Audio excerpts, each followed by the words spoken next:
सुनिए ए अहले दिल, ये दास्तान है एक ऐसी सल्तनत की जहां रौन कुशान का डंका दूर दूर तक बजता था।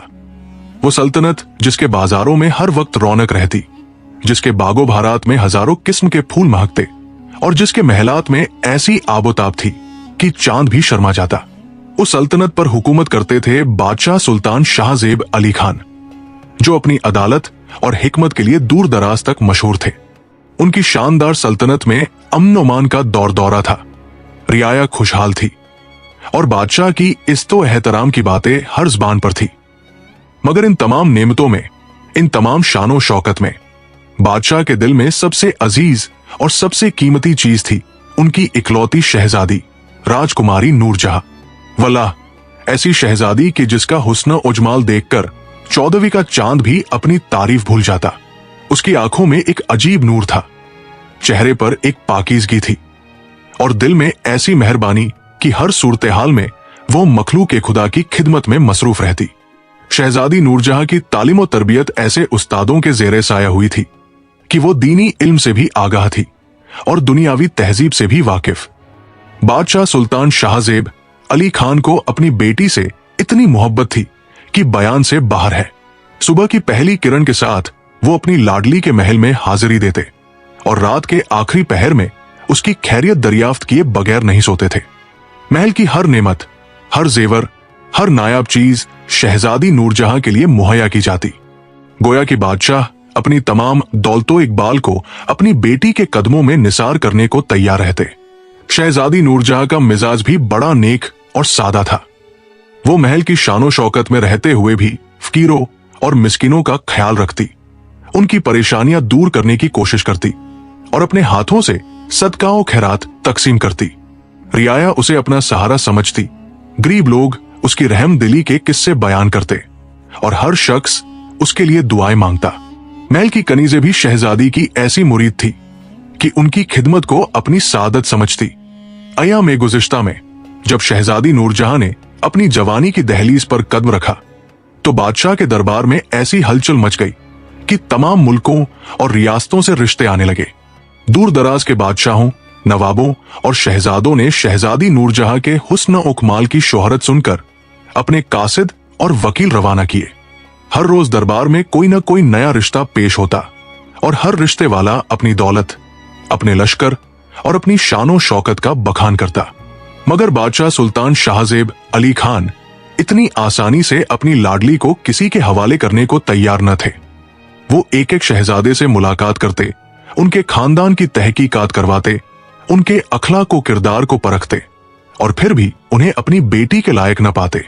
कोई शहजादा उन्हें दौलत में कम नजर आता तो कोई इल्म व दब में नाकाफी। किसी के चाल चलन में उन्हें ऐब दिखाई देता तो किसी की तरबियत में कमी महसूस होती।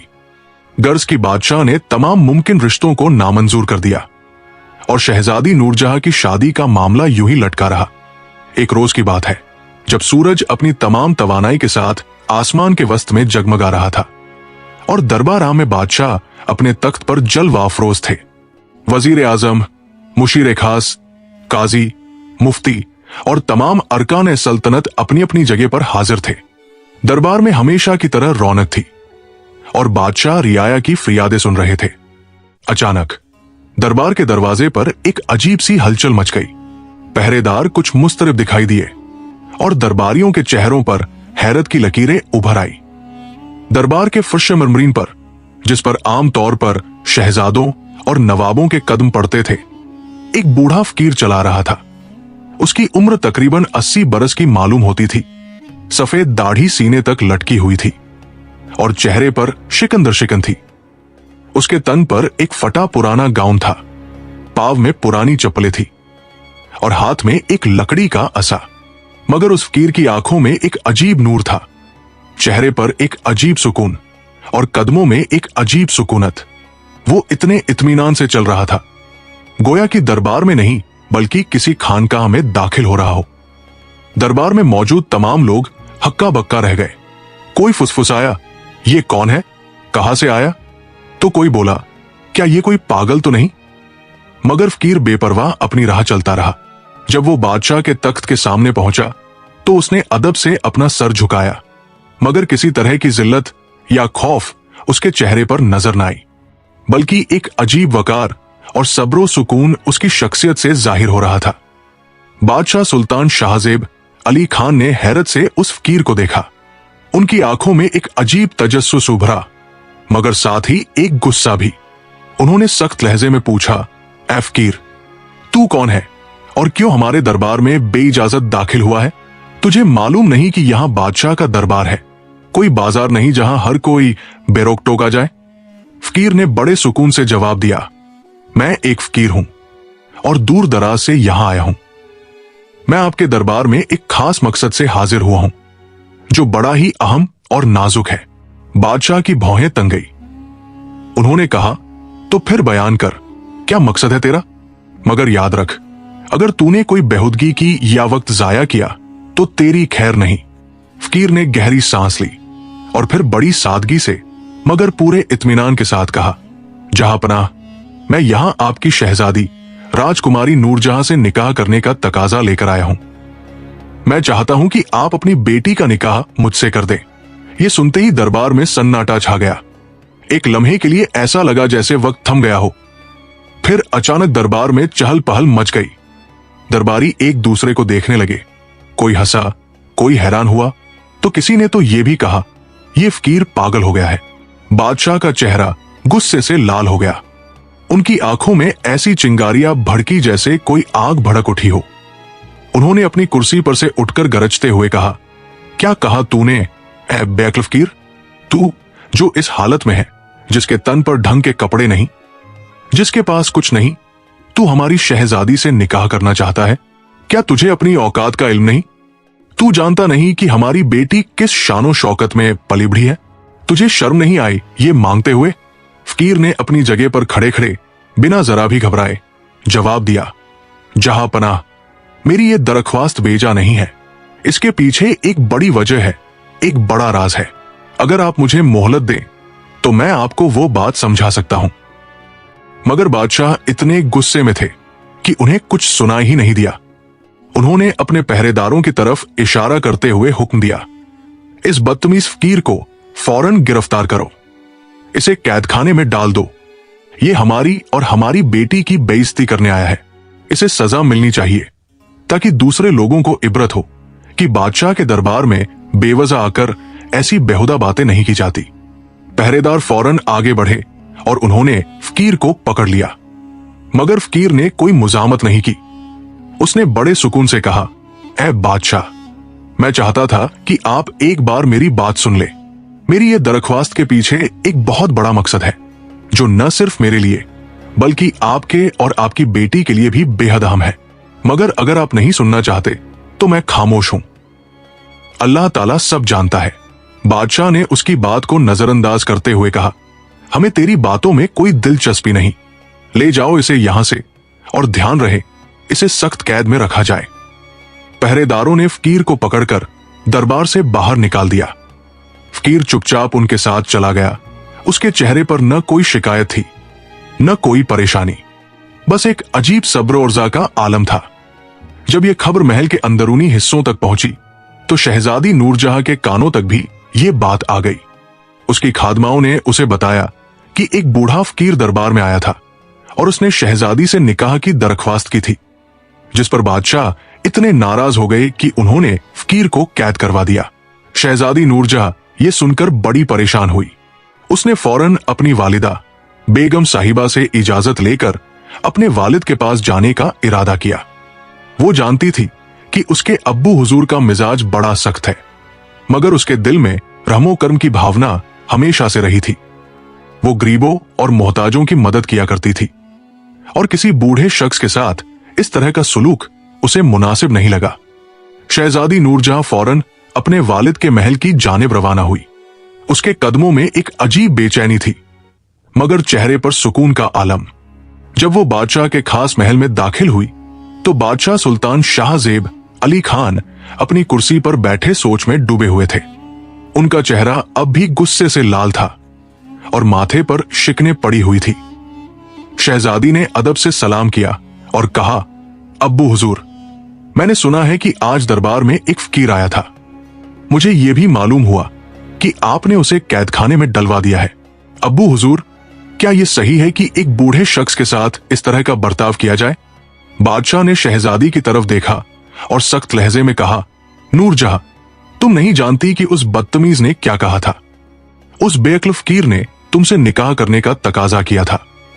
एक फटेहाल, बेघर, बेसामान इंसान जिसके पास कुछ नहीं, वो हमारी बेटी से निकाह मांग रहा था। ये हमारी और तुम्हारी बेइज्जती नहीं तो और क्या है? शहजादी नूरजहां ने आहिस्ता से कहा, अब्बू हुजूर, मैं समझ सकती हूं कि आप नाराज क्यों हैं, मगर क्या यह इंसाफ है कि एक बूढ़े शख्स को, जो शायद कोई खास वजह लेकर आया हो, बिना उसकी बात सुने कैद कर दिया जाए? अब्बू हुजूर, आपने मुझे हमेशा यही सिखाया है कि हर इंसान को इंसाफ मिलना चाहिए और हर शख्स की बात सुननी चाहिए। बादशाह का गुस्सा कुछ कम नहीं हुआ। उन्होंने सख्ती से कहा, नूरजहां, यह मामला तुम्हारे बारे में है, इसलिए तुम्हें इसमें दखल देने का कोई हक नहीं। हम जानते हैं कि क्या ठीक है और क्या गलत। तुम अपने महल में जाओ और इस बारे में कोई बात न करो। मगर शहजादी नूरजहां ने हिम्मत नहीं हारी।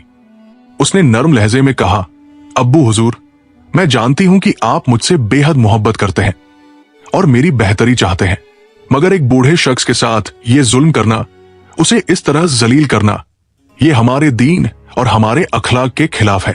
अगर आप इजाजत दें तो मैं उस फकीर से मिलना चाहती हूं। मैं जानना चाहती हूं कि उसने ये तकाजा क्यों किया। बादशाह को यह सुनकर और भी गुस्सा आ गया। उन्होंने गरजते हुए कहा, हरगिज नहीं, तुम उस फकीर से नहीं मिलोगी। यह हमारा आखिरी फैसला है। अब तुम यहां से जाओ। शहजादी नूरजहां अपने वालिद की नाराजगी देखकर चुप हो गई, मगर उसके दिल में बेचैनी बढ़ती जा रही थी। वो जानती थी कि अगर कोई शख्स इस तरह की दरख्वास्त लेकर आया है तो जरूर कोई बड़ी वजह होगी। उसे अपने वालिद की सख्ती समझ में आ रही थी, मगर साथ ही उसके दिल में यह भी था कि एक बूढ़े शख्स के साथ इस तरह का बर्ताव मुनासिब नहीं। शहजादी अपने महल में वापस आ गई। वो पूरी रात सो न सकी। उसके दिल में तरह तरह के ख्यालात आते रहे। वो सोचती रही कि आखिर वो फकीर कौन है और क्यों उसने ये अजीब तकाजा किया। क्या वाकई वो कोई पागल था या उसके पीछे कोई बड़ा राज था? अगली सुबह जब सूरज की पहली किरण महल की खिड़कियों से अंदर आई तो शहजादी नूरजहां ने एक फैसला कर लिया। उसने अपनी खास कनीज, जो उससे बेहद वफादार थी, को बुलाया और कहा, सुनो, मुझे उस फकीर के बारे में और मालूमात चाहिए। पता लगाओ कि वो कौन है, कहां से आया है और क्या उसने सच में कोई वजह बताई थी। कनीज ने हुक्म की तामील की और कैदखाने के पहरेदारों से बातचीत की। जब वो वापस आई तो उसने शहजादी को बताया, हुजूर, वो फकीर बड़ा अजीब है। पहरेदार कहते हैं कि वो कैद में भी बिल्कुल परेशान नहीं है। वो पूरी रात इबादत में मशगूल रहा और उसके चेहरे पर एक अजीब नूर है। उसने सिर्फ इतना कहा था कि उसकी दरख्वास्त के पीछे एक बड़ी वजह है, मगर वो उसे सिर्फ आपको बता सकता है। शहजादी नूरजहां को यह सुनकर और भी तजस्सुस हुआ। उसने फैसला किया कि वो खुद कैदखाने में जाकर उस फकीर से मिलेगी। वो जानती थी कि अगर उसके वालिद को इस बात का इल्म हुआ तो वो बहुत नाराज होंगे, मगर उसके दिल में ये जानने की शदीद ख्वाहिश थी कि आखिर माजरा क्या है। शहजादी ने अपने चेहरे पर बुर्का डाला और अपनी खास कनीज के साथ खुफिया तरीके से कैदखाने की तरफ निकल पड़ी। कैदखाना महल से कुछ फासले पर था। जब वो वहां पहुंची तो पहरेदारों ने पहले तो उसे रोकना चाहा, मगर जब उन्हें मालूम हुआ कि ये शहजादी खुद है तो उन्होंने फौरन रास्ता दे दिया। शहजादी नूरजहां ने कैदखाने के अंदर कदम रखा। वहां अंधेरा था और एक अजीब सी खामोशी छाई हुई थी। उसे उस कोठरी तक ले जाया गया जहां फकीर को कैद किया गया था। जब दरवाजा खोला गया तो शहजादी ने अंदर झांक कर देखा। वो फकीर एक कोने में बैठा हुआ था और अपनी तस्बीह फेर रहा था। उसके चेहरे पर एक अजीब सुकून था, जैसे कि वो किसी कैदखाने में नहीं बल्कि किसी मस्जिद में बैठा हो। शहजादी ने आहिस्ता से कहा, ऐ बुजुर्ग, मैं शहजादी नूरजहां हूं। फकीर ने अपनी आंखें उठाई और शहजादी को देखा। उसके चेहरे पर कोई हैरत नहीं थी, जैसे कि उसे पहले से ही मालूम हो कि शहजादी आने वाली है। उसने अदब से सलाम किया और कहा, खुश आमदीद शहजादी साहिबा, मैं जानता था कि आप जरूर आएंगी। शहजादी ने पूछा, ए बुजुर्ग, मैं ये जानना चाहती हूं कि आपने मुझसे निकाह की दरख्वास्त क्यों की? आप जानते हैं कि ये कितना अजीब तकाजा है। एक बूढ़े शख्स का एक जवान शहजादी से निकाह मांगना, ये तो हर लिहाज से नामुमकिन लगता है। फकीर ने गहरी सांस ली और कहा, शहजादी साहिबा, मेरी इस दरख्वास्त के पीछे दो बहुत बड़े राज हैं, मगर मैं आपको अभी वो राज नहीं बता सकता। वो राज सिर्फ निकाह के बाद ही जाहिर होंगे। अगर आप मुझसे निकाह करने को तैयार हैं, तो वक्त आने पर आपको सब कुछ मालूम हो जाएगा। शहजादी को यह जवाब सुनकर और भी हैरत हुई। उसने कहा, मगर यह कैसे हो सकता है? आप मुझसे कह रहे हैं कि मैं आपसे निकाह कर लूं और फिर वजह मालूम होगी? यह तो बड़ी अजीब बात है। फकीर ने मुस्कुराते हुए कहा, शहजादी साहिबा, जिंदगी में कुछ फैसले ईमान और भरोसे से किए जाते हैं, न कि सिर्फ अक्ल और मंतिक से। मैं जानता हूं कि यह बात आपको अजीब लग रही है, मगर अगर आपके दिल में सच्चाई की तलाश है तो आप खुद समझ जाएंगी कि यह फैसला सही है या नहीं। शहजादी नूरजहां ने फकीर की आंखों में देखा। उन आंखों में एक अजीब सच्चाई थी, एक अजीब नूर था। वो कई बरसों से तरह तरह के शहजादों और नवाबों को देखती आई थी, जो अपनी दौलत और शानो शौकत का बखान करते थे, मगर उनकी आंखों में वो सच्चाई नहीं थी जो इस फकीर की आंखों में थी। उसने हमेशा से अल्लाह से दुआ की थी कि उसे एक नेक और सच्चा शौहर मिले, चाहे वो अमीर हो या गरीब। एक लम्हे की खामोशी के बाद शहजादी नूरजहां ने कहा, ऐ बुजुर्ग, मैं अपनी पूरी जिंदगी में अल्लाह से दुआ करती रही हूं कि वो मुझे एक साले और नेक शौहर अता फरमाए। मैंने हमेशा ये कहा है कि मुझे दौलत और शोहरत की परवाह नहीं।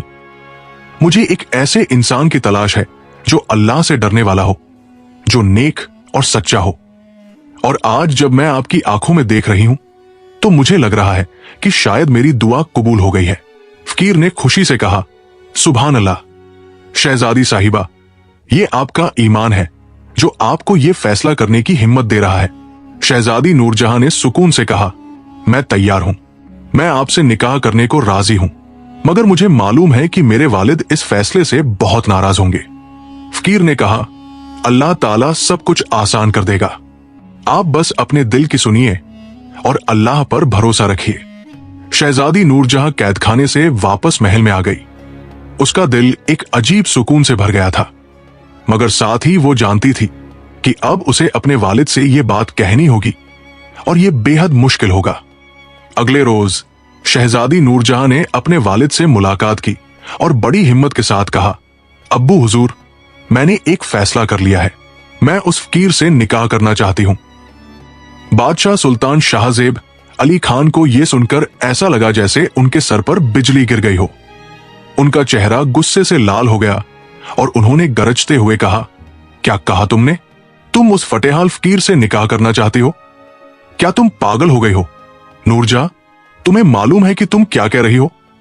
शहजादी ने बड़े सुकून से कहा, अब्बू हुजूर, मैं जानती हूं कि आपको यह सुनकर सदमा लगा है, मगर यह मेरा फैसला है।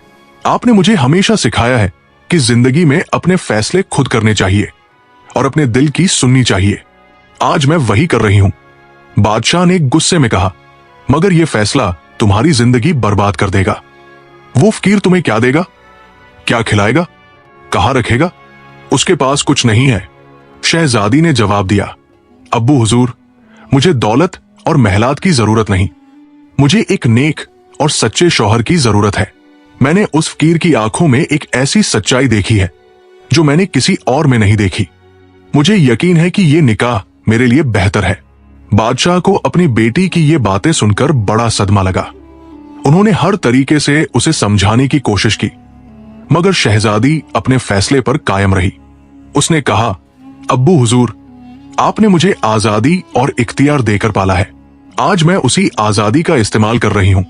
अगर मैं शादी करूंगी तो सिर्फ उसी से करूंगी जिसे मेरा दिल चुने। बादशाह के सामने कोई चारा न रहा।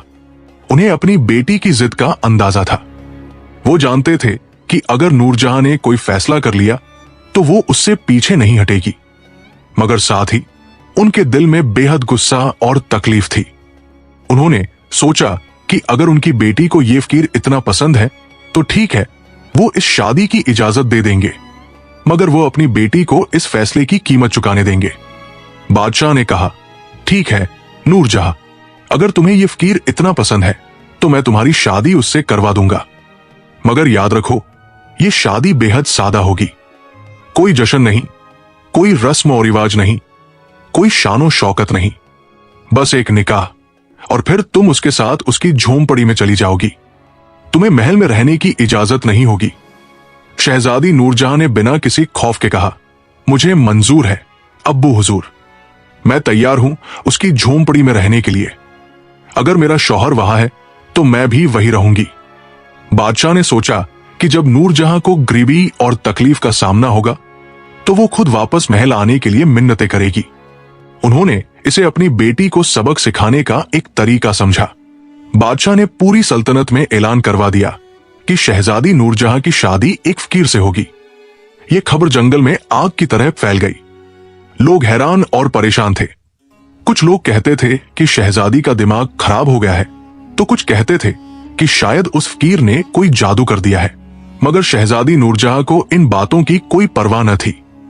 निकाह का दिन आ गया। कोई जश्न नहीं हुआ, कोई रौनक नहीं थी, बस एक सादा सा निकाह जिसमें काजी साहब ने निकाह पढ़ाया और शहजादी नूरजहां ने कबूल किया। फकीर भी अपनी सादगी में वहां मौजूद था। निकाह के बाद बादशाह ने बड़े सख्त लहजे में कहा, अब तुम दोनों यहां से चले जाओ। नूरजहां, तुम अब इस महल की नहीं, उस झोंपड़ी की मालकिन हो। शहजादी नूरजहां ने आखिरी बार अपने वालिद की तरफ देखा। उसकी आंखों में आंसू थे, मगर चेहरे पर सुकून था। उसने अदब से सलाम किया और फकीर के साथ महल से बाहर निकल गई। शहजादी नूरजहां अपने शौहर के साथ महल से निकलकर जंगल की तरफ चल पड़ी। रास्ते भर वो खामोश रही, मगर उसके दिल में एक अजीब इत्मीनान था। फकीर भी चुपचाप चल रहा था। उसके चेहरे पर वही सुकून था जो हमेशा रहता था। जब वो जंगल के बीच में पहुंचे तो फकीर एक बड़े से पेड़ के पास रुक गया। वहां एक छोटी सी झोंपड़ी थी जो सूखी घास और लकड़ियों से बनी हुई थी। झोंपड़ी इतनी छोटी थी कि शायद ही उसमें दो लोग ठीक से रह सके। फकीर ने झोंपड़ी की तरफ इशारा करते हुए कहा, शहजादी साहिबा, यही मेरा घर है, यही आपको रहना होगा। मैं जानता हूं कि ये वो महल नहीं है जिसमें आप पली बढ़ी है, मगर यही मेरी दुनिया है। शहजादी नूरजहां ने झोंपड़ी को देखा। अंदर कुछ नहीं था सिवाय एक पुरानी टूटी हुई चटाई के, और एक कोने में पानी के लिए एक मिट्टी का घड़ा रखा हुआ था। कोई बिस्तर नहीं, कोई खाने का सामान नहीं, कोई सुख सुविधा नहीं। शहजादी ने एक बार झोंपड़ी के अंदर नजर डाली, फिर अपने शौहर की तरफ मुखातिब हुई और कहा, यह आपका घर है तो अब ये मेरा भी घर है। फकीर ने शहजादी की तरफ देखा और कहा, शहजादी साहिबा, अब चूंकि आपने मुझसे निकाह कर लिया है तो मुझे आपको कुछ बातें साफ कर देनी चाहिए। मैं एक बेहद सादा जिंदगी गुजारता हूं। मेरे पास दुनिया की कोई दौलत नहीं है। मैं दिन भर जंगल में फिरता हूं और अगर कहीं कुछ खाने को मिल जाए तो खा लेता हूं, वरना भूखा ही रह जाता हूं। रात को मैं इबादत में मशगूल रहता हूं। यही मेरी जिंदगी है। शहजादी नूरजहां ने पूछा, तो क्या आप रोजाना भूखे रहते हैं? फकीर ने जवाब दिया, जी हां, अक्सर ऐसा ही होता है। कभी कभी पूरे दिन कुछ नहीं मिलता। मैं सब्र करता हूं और अल्लाह का शुक्र अदा करता हूं। अब आप भी मेरी बीवी है तो आपको भी यही जिंदगी गुजारनी होगी। क्या आप इस जिंदगी के लिए तैयार हैं? शहजादी नूरजहां ने बिना किसी झिझक के कहा, जब मैंने आपसे निकाह किया है तो इसका मतलब है कि मैं आपकी हर बात को कबूल करती हूं। अगर आप भूखे रहते हैं तो मैं भी भूखी रहूंगी। अगर आप इबादत में मशगूल रहते हैं तो मैं भी इबादत करूंगी। मुझे कोई शिकायत नहीं है। फकीर को शहजादी की ये बात सुनकर बड़ी खुशी हुई। उसकी आंखों में आंसू आ गए और उसने कहा, शहजादी साहिबा, आप सच में एक नेक और सालेहा औरत है, मगर मुझे आपसे एक सवाल पूछना है। आपने मुझसे निकाह क्यों किया? मैं एक बूढ़ा आदमी हूं, मेरी उम्र 80 साल के करीब है और आप एक जवान शहजादी है। आपने ये फैसला क्यों किया? शहजादी नूरजहां ने गहरी सांस ली और कहा, मैंने अल्लाह से हमेशा दुआ की थी कि वो मुझे एक साले और नेक शौहर अता फरमाए। मैंने ये भी दुआ की थी कि चाहे वो शौहर बादशाह हो या फकीर, अमीर हो या गरीब, बस वो अल्लाह से डरने वाला हो। जब आप दरबार में आए और मैंने आपकी आंखों में देखा तो तो मुझे लगा कि मेरी दुआ कबूल हो गई है। मुझे यकीन हो गया कि आप वही शख्स है जिसे अल्लाह ने मेरे लिए चुना है। फकीर ने कहा, सुभान अल्लाह, आपका ईमान देखकर मुझे बहुत खुशी हो रही है, मगर आपको मालूम है कि आपके वालिद बहुत नाराज है। वो चाहते थे कि आप किसी बड़े बादशाह या शहजादे से शादी करें। शहजादी ने कहा, मैं जानती हूं, मगर अब्बू हुजूर मुझसे नाराज है। ये उनकी मर्जी है। मैंने अल्लाह की रजा के लिए यह फैसला किया है और मैं अपने फैसले पर कायम हूं। फकीर ने कहा, शहजादी साहिबा, मैंने आपको पहले बताया था कि मेरी इस शादी के पीछे 2 बड़े राज हैं, मगर वो राज अभी मैं आपको नहीं बता सकता। वक्त आने पर सब कुछ जाहिर हो जाएगा। शहजादी ने कहा, मुझे कोई जल्दी नहीं, मैं इंतजार कर सकती हूं। उस रात शहजादी नूरजहां ने पहली बार अपनी जिंदगी में एक टूटी हुई चटाई पर सोने की कोशिश की।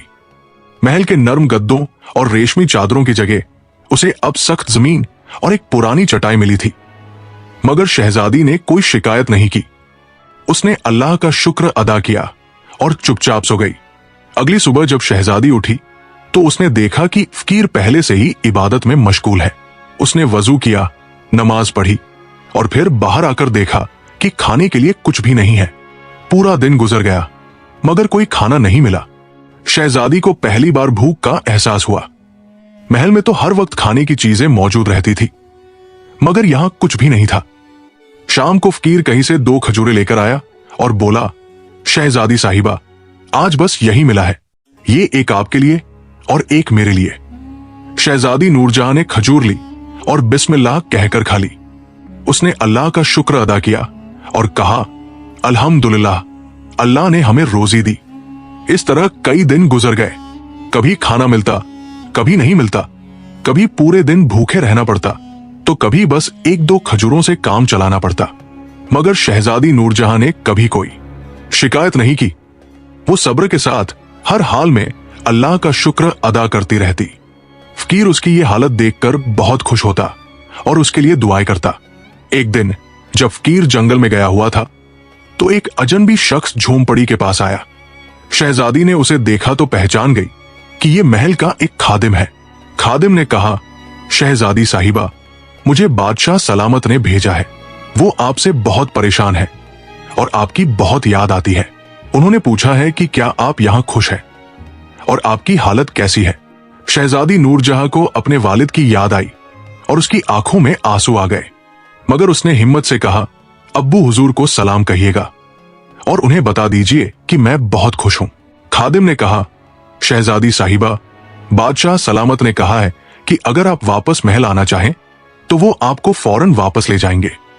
वो ये निकाह खत्म करवा देंगे और आपको वापस अपने पास रख लेंगे। शहजादी ने सख्ती से कहा, ऐसा लगता है कि अब्बू हुजूर ने मुझे अभी तक नहीं समझा। मैं यहां बहुत खुश हूं।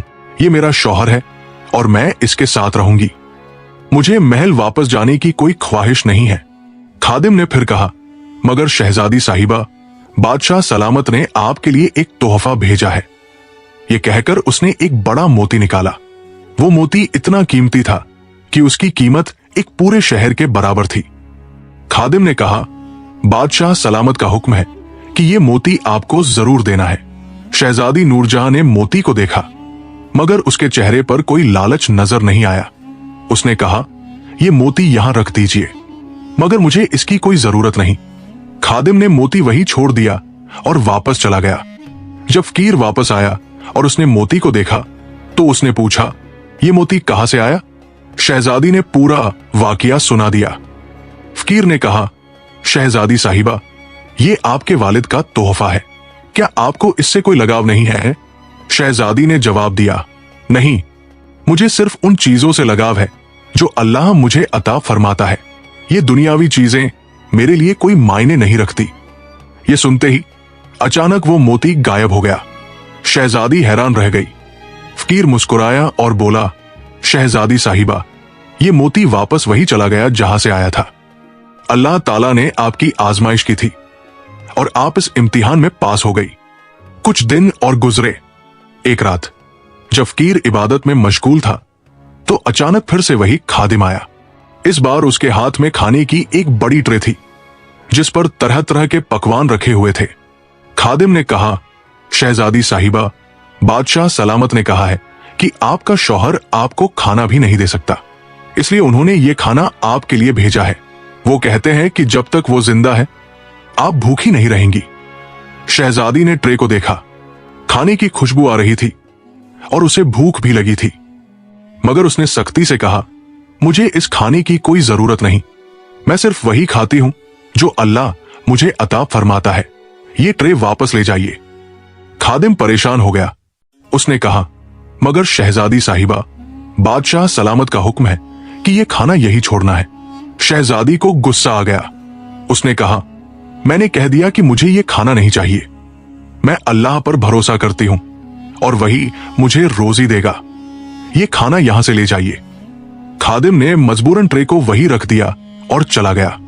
फकीर ने यह सब देख लिया था। उसकी आंखों में आंसू आ गए।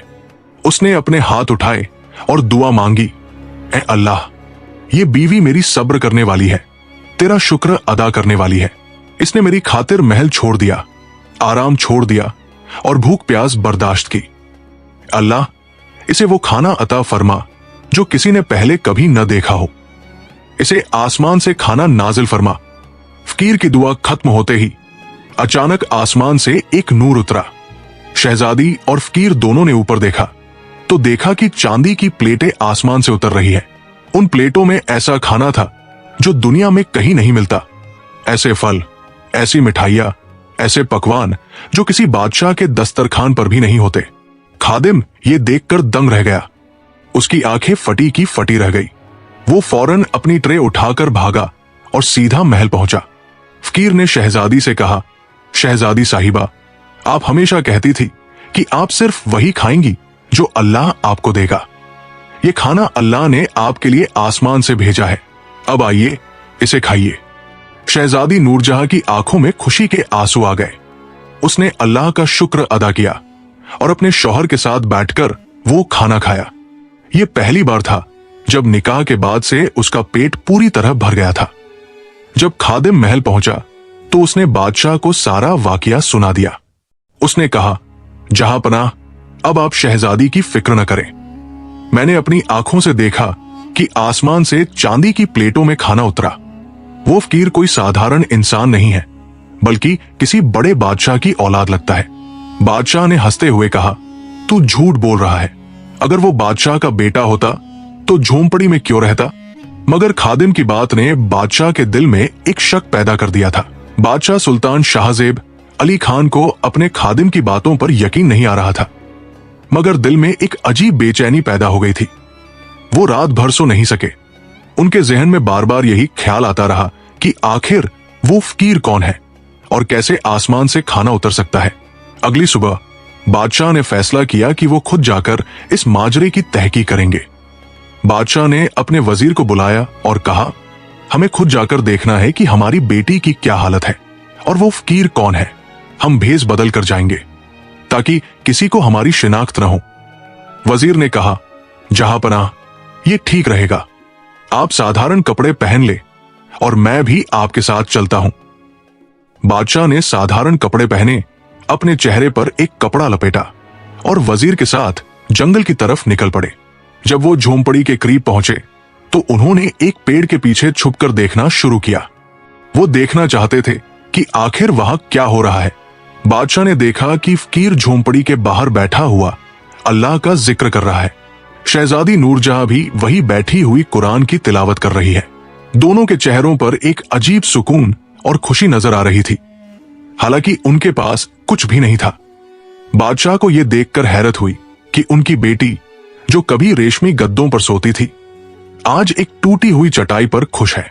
थोड़ी देर बाद फकीर ने अपने हाथ उठाए और दुआ करनी शुरू की। बादशाह ध्यान से सुन रहे थे। फकीर ने कहा, ऐ अल्लाह, मेरी बीवी ने तेरी रजा के लिए सब कुछ कुर्बान कर दिया। उसने महल छोड़ दिया, आराम छोड़ दिया और तेरे रास्ते पर चलने का फैसला किया। अल्लाह, आज फिर से उसे वो खाना अता फरमा जो तूने कल दिया था। बादशाह ये सुनकर हैरान हो गए। वो सोच रहे थे कि क्या सच में कुछ होगा, मगर अचानक उन्होंने अपनी आंखों से देखा कि आसमान से एक नूर उतरा और चांदी की प्लेटें नीचे आने लगी। उन प्लेटों पर ऐसा खाना था जो बादशाह ने अपनी पूरी जिंदगी में कभी नहीं देखा था। ऐसे फल जो धरती पर कहीं नहीं उगते, ऐसी मिठाइयां जो किसी हलवाई के पास नहीं मिलती। बादशाह की आंखें फटी की फटी रह गई।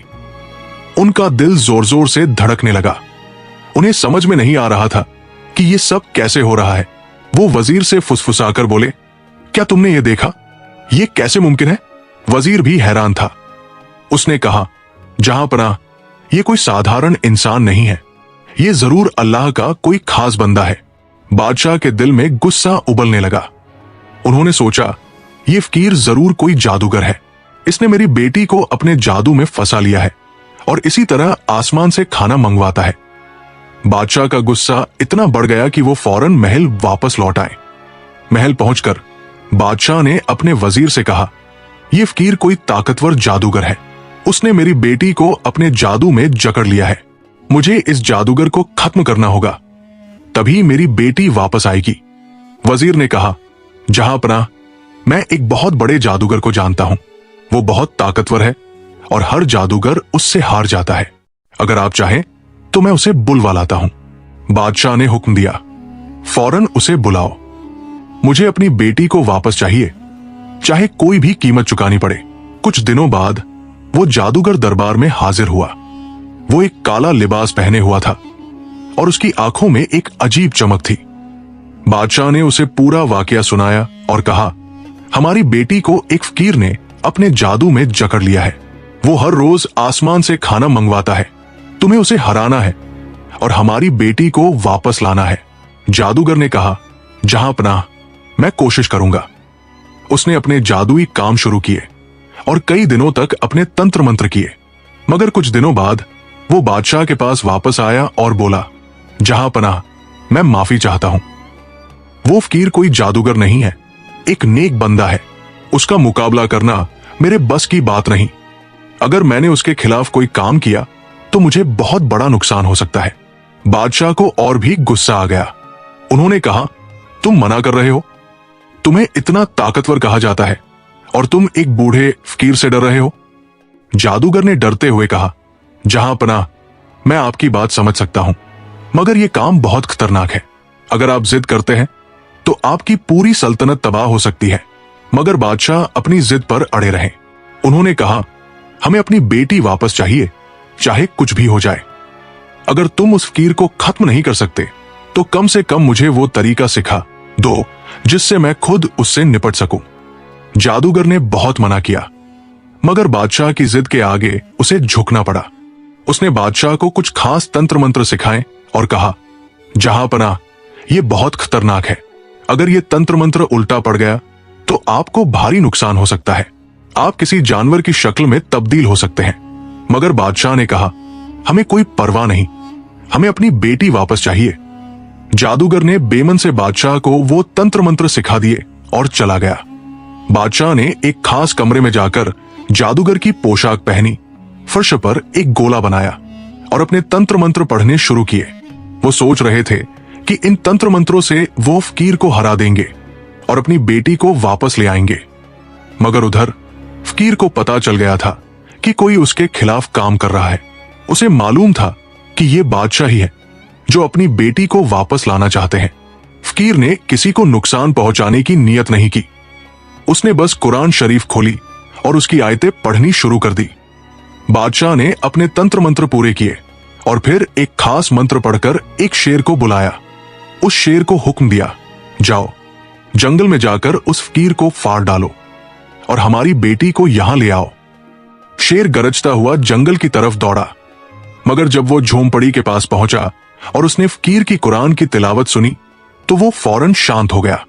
उसने अपना सर झुका दिया और चुपचाप बैठ गया, जैसे कोई शागिर्द अपने उस्ताद के सामने बैठता है। फकीर ने शेर को देखा और समझ गया कि यह बादशाह की करतूत है। उसने अल्लाह का नाम लिया और शेर को वापस भेज दिया। शेर फौरन गायब हो गया। उधर महल में बादशाह को समझ में नहीं आ रहा था कि शेर वापस क्यों नहीं आ रहा। उनका तंत्र मंत्र नाकाम हो गया था। जादूगर ने पहले ही कहा था कि अगर तंत्र मंत्र उल्टा पड़ गया तो बादशाह को नुकसान होगा, और यही हुआ। अचानक बादशाह को अपने चेहरे में एक अजीब बदलाव महसूस हुआ। उन्होंने आईने में देखा तो दंग रह गए। उनका चेहरा कुत्ते की शक्ल में तब्दील हो गया था। उनका जिस्म तो इंसान का था, मगर चेहरा कुत्ते का हो गया था। बादशाह चीखने लगे।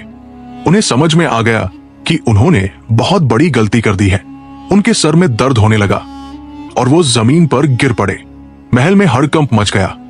वजीर और दूसरे लोग दौड़े दौड़े आए और जब उन्होंने बादशाह को देखा तो सब हैरान रह गए। ये खबर पूरी सल्तनत में फैल गई।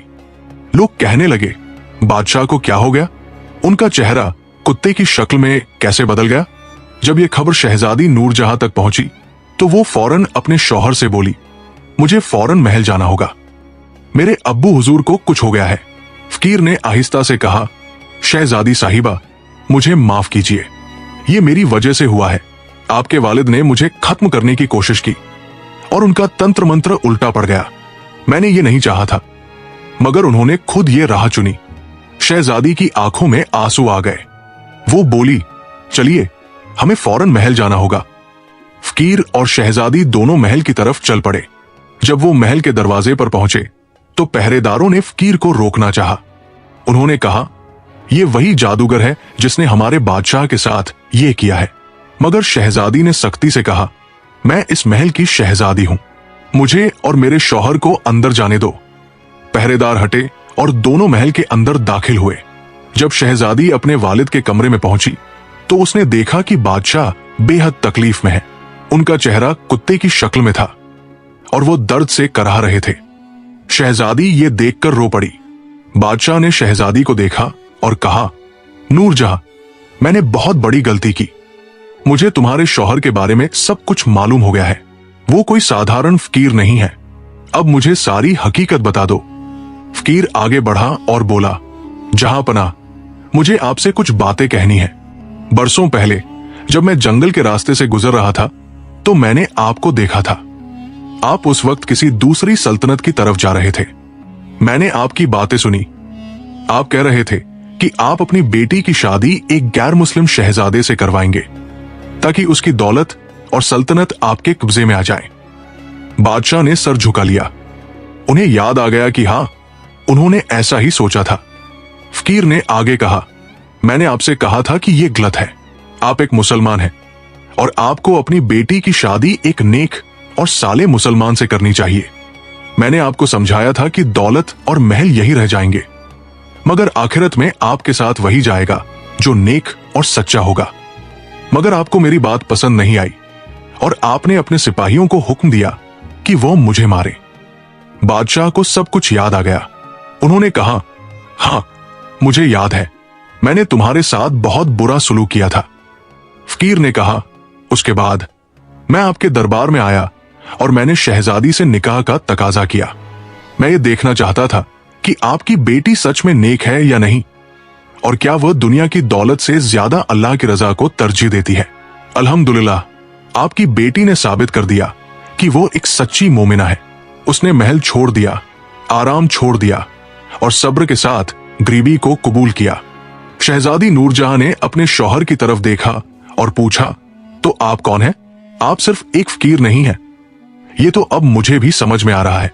फकीर मुस्कुराया और बोला, मैं अल्लाह का एक बंदा हूं। मैं दुनिया की दौलत के पीछे नहीं भागता। मैं सिर्फ अल्लाह की इबादत करता हूं।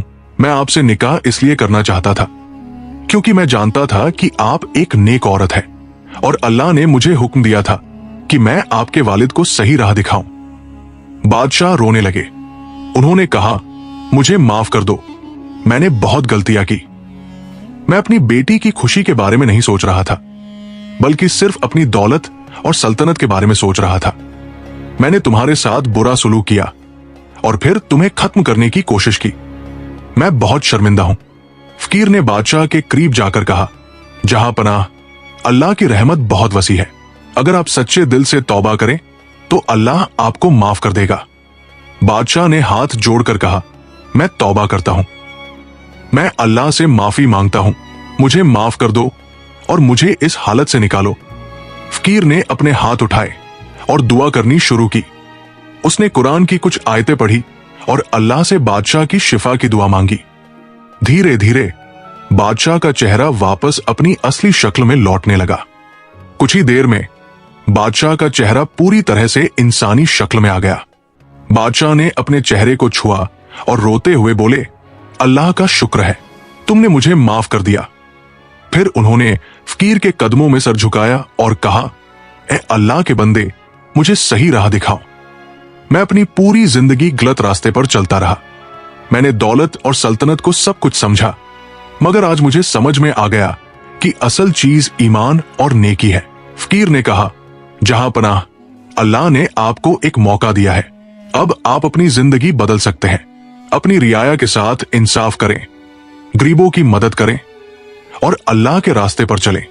बादशाह ने शहजादी की तरफ देखा और कहा, नूरजहां, तुमने सब्र किया और तुमने अपने ईमान पर यकीन रखा। आज मुझे फख्र है कि तुम मेरी बेटी हो।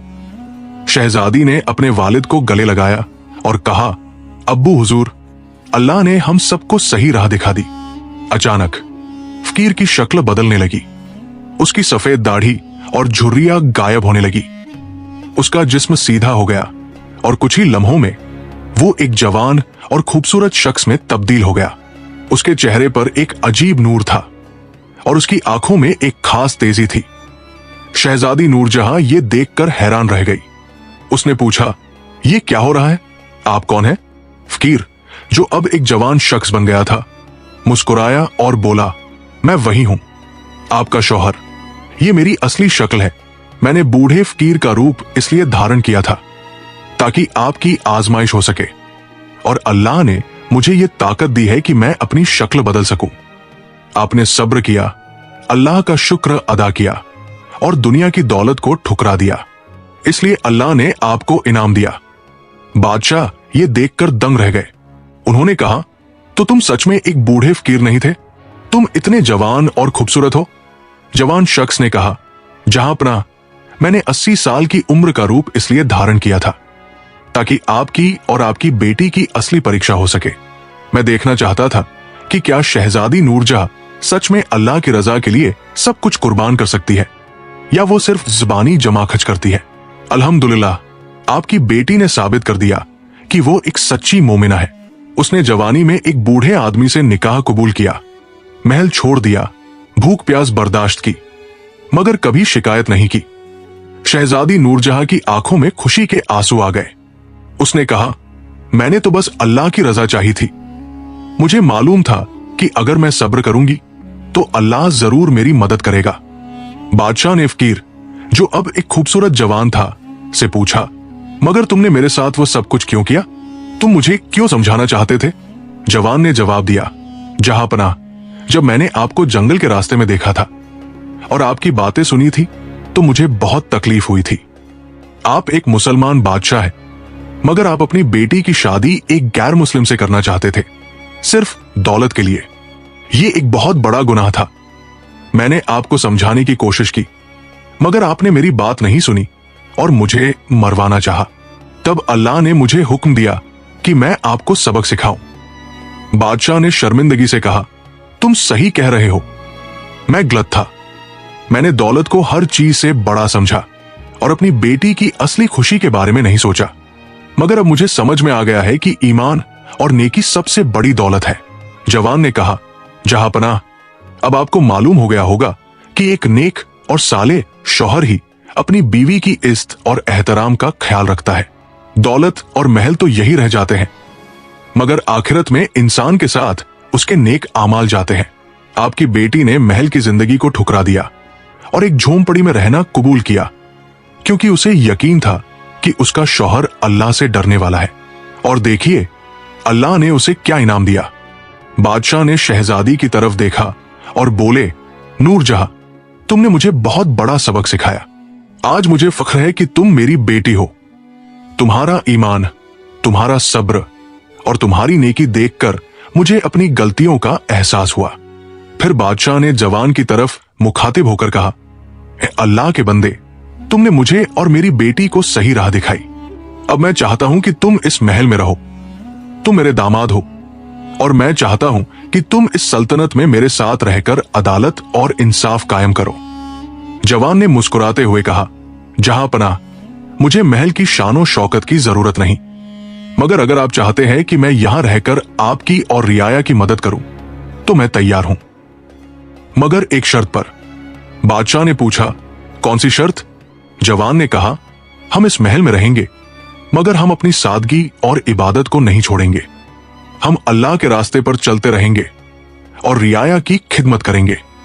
ये महल हमारे लिए सिर्फ एक जगह होगी, न कि हमारी पहचान। बादशाह ने खुशी से कहा, यह मुझे मंजूर है, तुम दोनों यहां रहो और इस सल्तनत को अपनी नेकी और इबादत से रोशन करो। शहजादी नूरजहां ने अपने शौहर की तरफ देखा और मुस्कुराई। उसने कहा, मैंने हमेशा दुआ की थी कि अल्लाह मुझे एक ऐसा शौहर दे जो नेक हो, सच्चा हो और अल्लाह से डरने वाला हो। आज मेरी दुआ पूरी हो गई। चाहे आप बूढ़े थे या जवान, मेरे लिए यह मायने नहीं रखता था। मेरे लिए सबसे जरूरी यह था कि आप अल्लाह के नेक बंदे हैं। जवान ने शहजादी का हाथ पकड़ा और कहा, अल्लाह ने आपको मुझे इनाम के तौर पर दिया है। आप एक ऐसी औरत है जो दुनिया की हर खुशी से ज्यादा अल्लाह की रजा को तरजीह देती है। आपने साबित कर दिया कि आप एक सच्ची मोमिना है। बादशाह ने पूरी सल्तनत में ऐलान करवा दिया कि उनकी बेटी का शौहर कोई साधारण फकीर नहीं, बल्कि अल्लाह का एक खास बंदा है। उन्होंने अपनी गलतियों का ऐलान भी किया और कहा कि उन्होंने तौबा कर ली है। बादशाह ने जवान को अपनी सल्तनत में एक खास मकाम दिया और कहा, आज से तुम मेरे साथ इस सल्तनत को चलाओगे। तुम्हारी नेकी और हिकमत से यह सल्तनत और ज्यादा बेहतर बनेगी। शहजादी नूरजहां और उनके शौहर महल में वापस आ गए, मगर उन्होंने अपनी सादगी और इबादत को नहीं छोड़ा। वो रात को अल्लाह की इबादत में मशगूल रहते और दिन में रियाया की खिदमत करते। बादशाह सुल्तान शाहजेब अली खान भी बदल गए थे। उन्होंने अपनी जिंदगी में बड़े बदलाव किए। वो गरीबों की मदद करने लगे, इंसाफ कायम करने लगे और अल्लाह के रास्ते पर चलने की कोशिश करने लगे। एक दिन बादशाह ने अपनी बेटी और दामाद को बुलाया और कहा, नूरजहां, तुमने मुझे जिंदगी का सबसे बड़ा सबक सिखाया। तुमने मुझे यह बताया कि दौलत और सल्तनत से बड़ी चीज ईमान और नेकी है। आज मैं एक खुश बादशाह हूं क्योंकि मेरी बेटी खुश है और मेरा दामाद एक नेक इंसान है। मैं अल्लाह का शुक्र अदा करता हूं कि उसने मुझे सही राह दिखाई। शहजादी ने कहा, अब्बू हुजूर, अल्लाह ने हम सबको राह दिखाई है। अब हम सब मिलकर इस सल्तनत को एक बेहतर जगह बनाएंगे। उस दिन के बाद सल्तनत में अमन और अमान और खुशहाली का दौर शुरू हुआ। बादशाह इंसाफ से हुकूमत करने लगे, गरीबों को मदद मिलने लगी, जुल्म खत्म हो गया और लोग बादशाह और उनकी बेटी के लिए दुआएं करने लगे। शहजादी नूरजहां और उनके शौहर ने मिलकर एक खूबसूरत जिंदगी गुजारी। उनकी मोहब्बत अल्लाह की मोहब्बत पर कायम थी, इसलिए वो हमेशा कायम रही। उन्होंने कभी महल की शानो शौकत को अपने दिलों में जगह नहीं दी, बल्कि हमेशा अल्लाह की याद में मगन रहे। बादशाह सुल्तान शाहजेब अली खान ने अपनी बाकी की जिंदगी नेकी और इबादत में गुजारी। उन्होंने अपनी पहले की तमाम गलतियों की माफी मांगी और अल्लाह के रास्ते पर चलने की पूरी कोशिश की।